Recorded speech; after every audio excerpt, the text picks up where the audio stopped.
Hi, it's been a while. That I decided to just do this reaction, and it's been a while since I did a reaction that I tried to get back into the grind.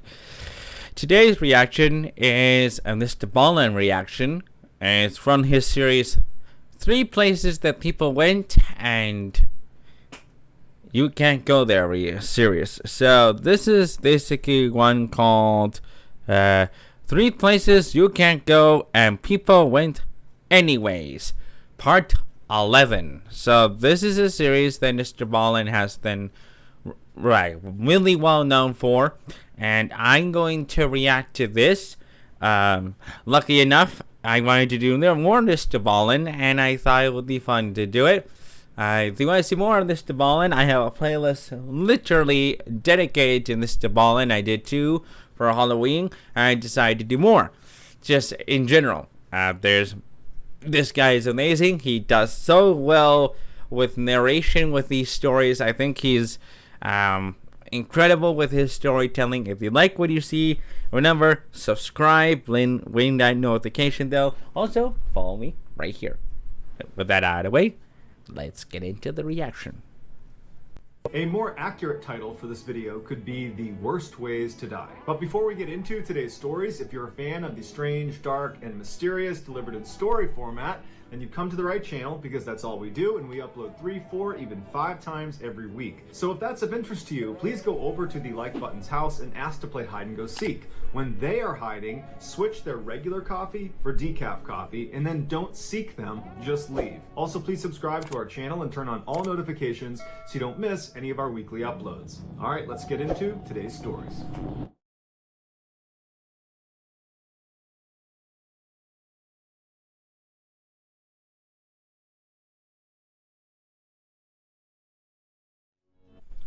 Just to make sure you understand, Mr. Ballin is one of the most amazing YouTubers, and a lot of comments are saying that he's getting downward into comments. So prepare yourself.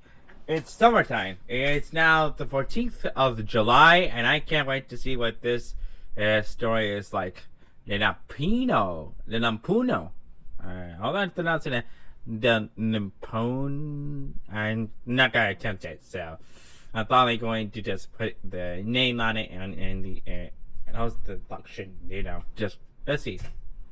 Nicknamed the Great Grey Green Greasy, the Limpopo River is one of Africa's largest rivers. It serves as a border between Zimbabwe and South Africa, and it also happens to be one of the most dangerous places on Earth. A town in South Africa called Fabrisio sits on Limpopo's shores, and all of its residents know they're Limpopo. Okay, I see. never supposed to step foot inside of the dangerous waterway, but not all of their residents take that guidance seriously. On January 1st, 2010, Fabrisio resident Mariska Buitendog, along with her boyfriend and 6 of their other friends, had been out all night partying, celebrating the new year. They had had a considerable amount of alcohol over the course of the night, so as the sun was coming up, in their inebriated state, they decided they wanted to take an early morning dip in the Limpopo River. So they head over to the river, and while initially they all seemed really eager to get in the waterway, it was only Mariska that was brave enough to do it. So the rest stayed on shore, and Mariska jumped in the river and jumped right out again. And she survived, and everyone was very impressed with her. And so she's confident, and so she does it again, this time going a little bit farther out into the river before coming back on shore. Now she's really confident. She's done it twice. And so she said, "Hey, who wants to come with me for a 3rd time in?" And the group said, "No, we're still good, and you really shouldn't push your luck. This is not safe."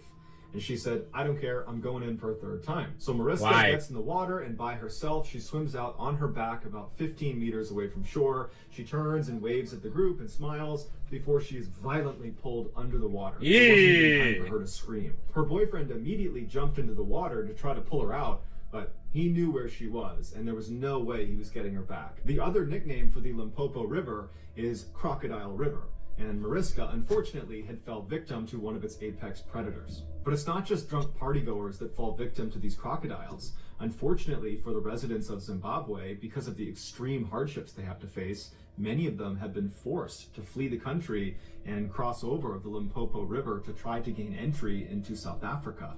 and many of them will die trying. On April 11th, 2014, Zimbabwean and South African police discovered this crocodile-infested cave right near where Zimbabwean residents will try to cross over the Limpopo River, and inside of this cave were the remains of 15 people that presumably tried to cross over and were caught by crocodiles. The discovery of this cave and the 15 people who lost alligator Alcatraz. Sorry. Lost their lives inside of it, while tragic and certainly gruesome, it only represents a fraction of the total number of people who have died trying to cross this river. Okay. Sorry to make that joke, but that's reminding me of alligator Alcatraz down in Florida. Sorry. That was untasteful. I'm sorry. That wasn't so bad. Look, if your residents, I'm just saying, if you're the residents in South Africa who know about this stupid river, why don't you just close the access of the river? You know? Just saying. You know, I don't understand why that got closed.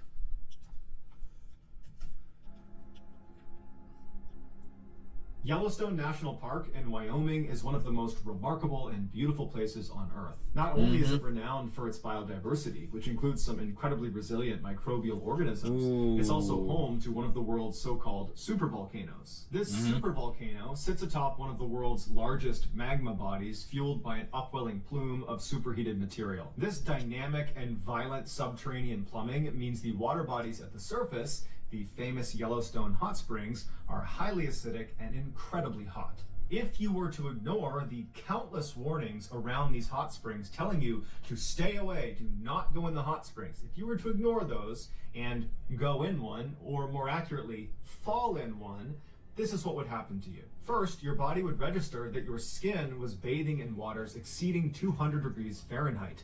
This would hurt like nothing you can possibly imagine.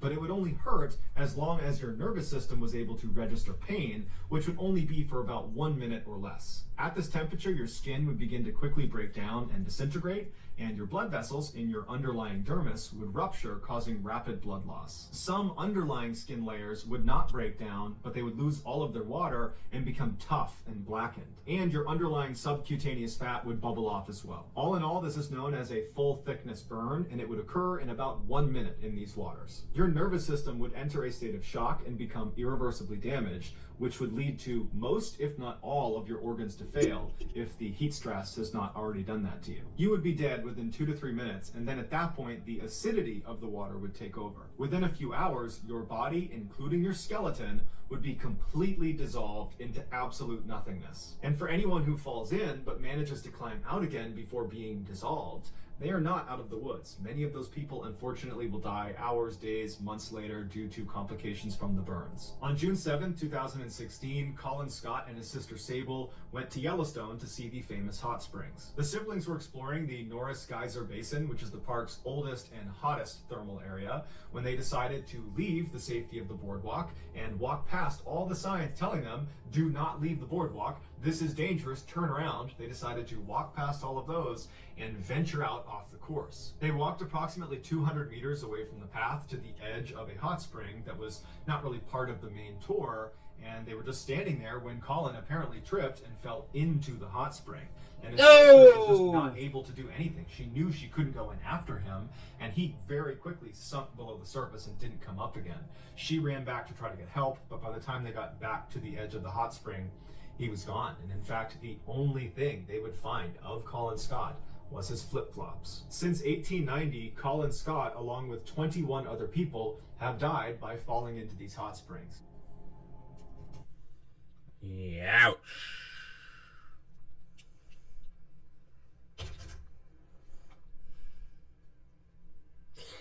I don't want to say the joke that I want to say, because it could be so distasteful. Because I'm in a good mood, and I feel so bad for that individual because of what happened. And yeah, I plan to go to Yellowstone, and I plan to see everything there. And I just came for a road trip up east, and I've seen beautiful mountains, and I've been to Seattle, and I've been almost towards where Yellowstone is. No joke. But if you follow me on Instagram, you've seen the photos of me at Olympia Park, or is it Olympic Park? Correct me in the comments.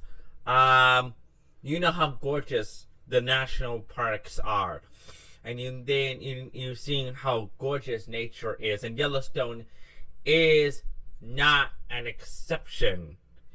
And I've been to Seattle, and I know where Yellowstone is. It's in Wyoming. When I was traveling to California, we were gonna go to Yellowstone. We ended up in Devil's Tower instead, but that was on the docket. And I've been told that those hot springs, especially that volcanic part of Yellowstone, could erupt.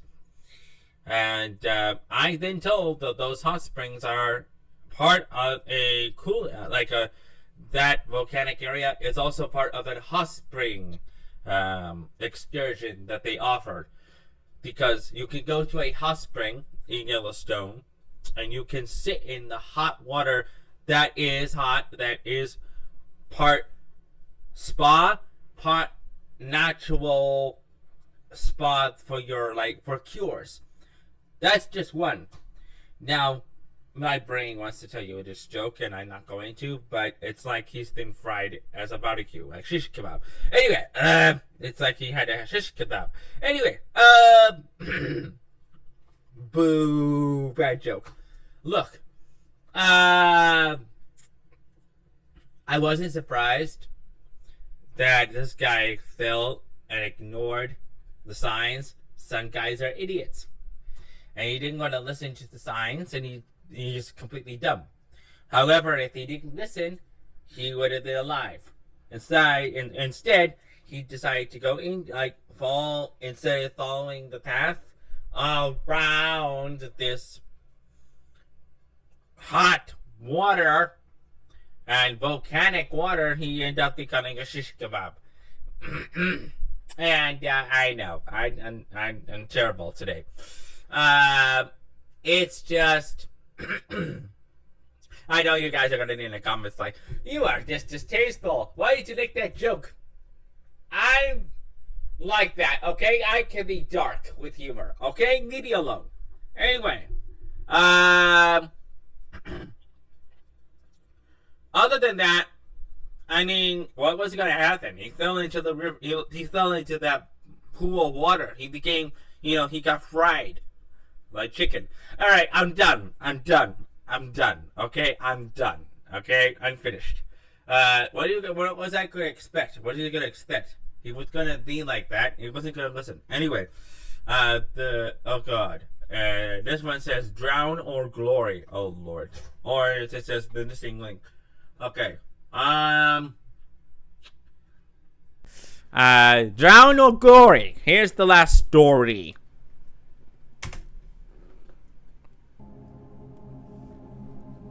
There is a remote cliff face in northern England that rarely gets tourists. If you were standing in front of it, you would see this little stream that went into a break in the limestone. It's this little tiny hole, and that stream is called the Mossdale Beck. If you crouched down and walked through that hole, you would be entering the Mossdale Caverns, which since 1967 have been permanently sealed off to cavers. Once inside the Mossdale Caverns entranceway, you could look down and see that little stream, the Mossdale Beck, would be going between your legs, and then right in front of you, it would split in two distinct directions down respective tunnels. To the right, the water flows down 7 miles of accessible passageway. However, most of it is incredibly tight and it's prone to flooding.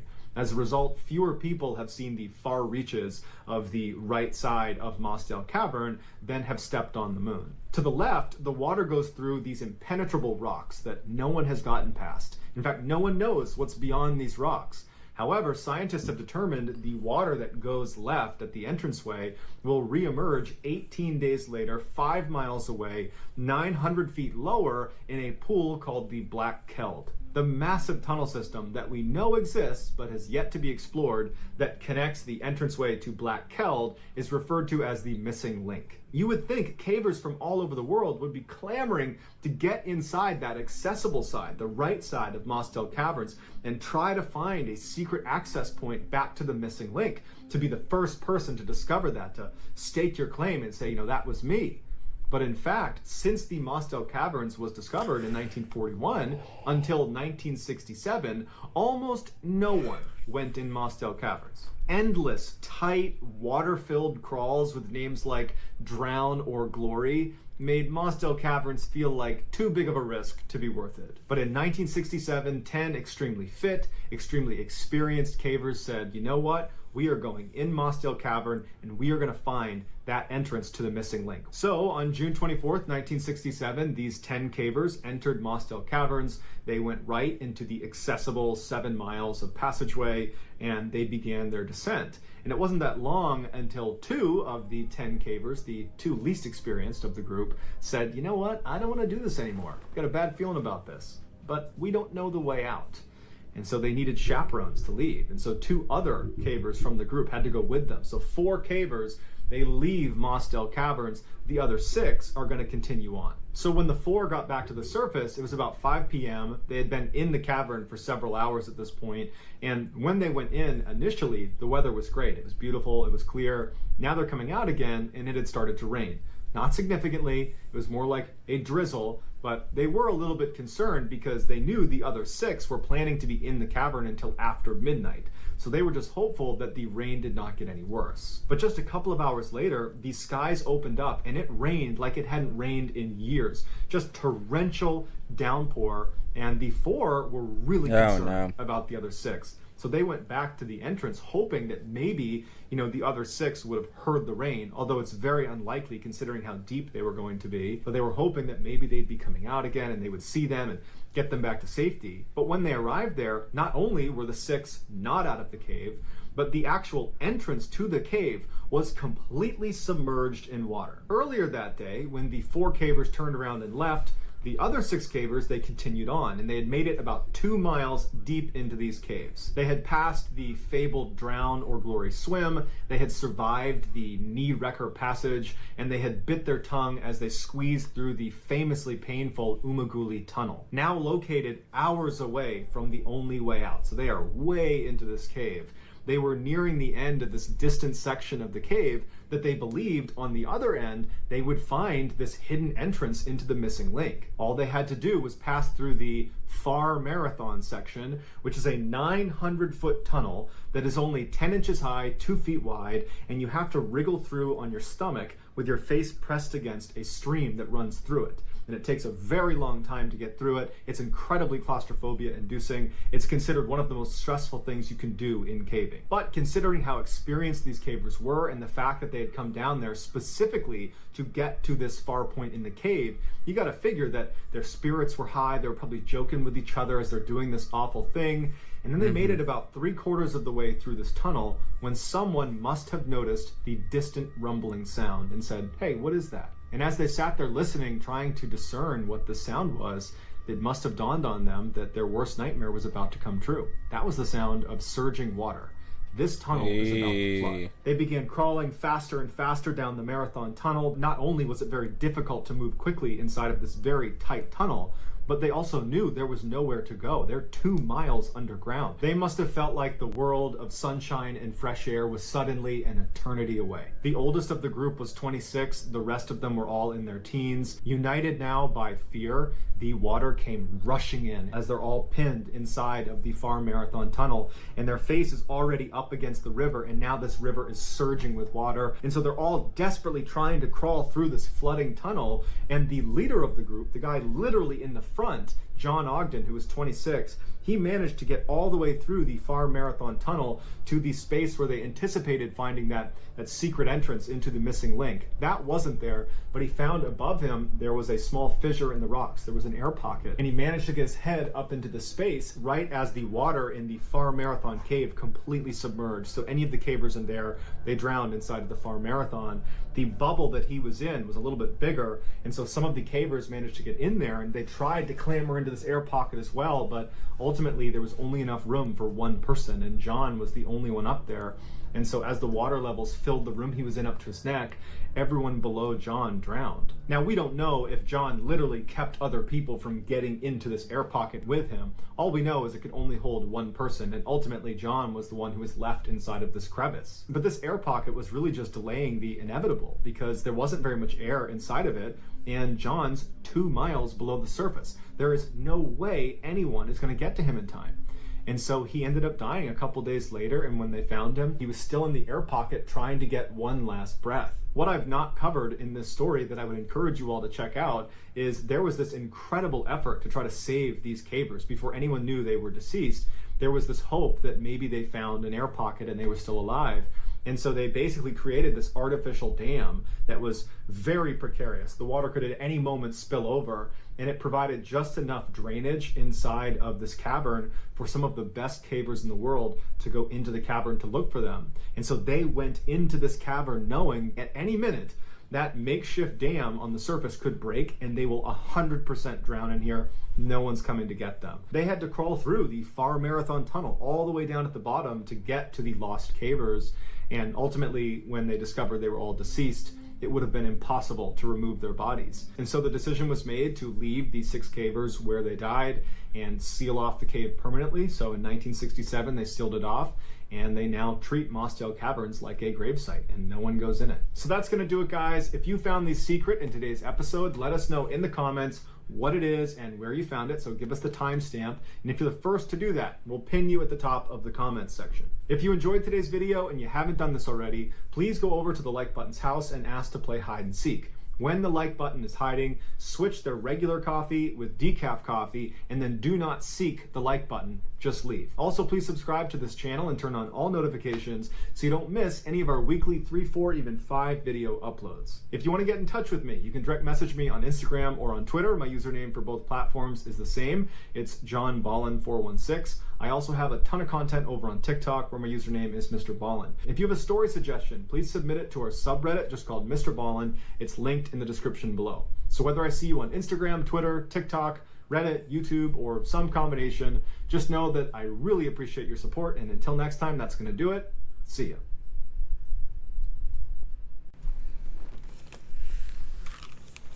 Well, as someone who watches Mr. Ballin quite often, you should know that I enjoy Mr. Ballin quite a lot.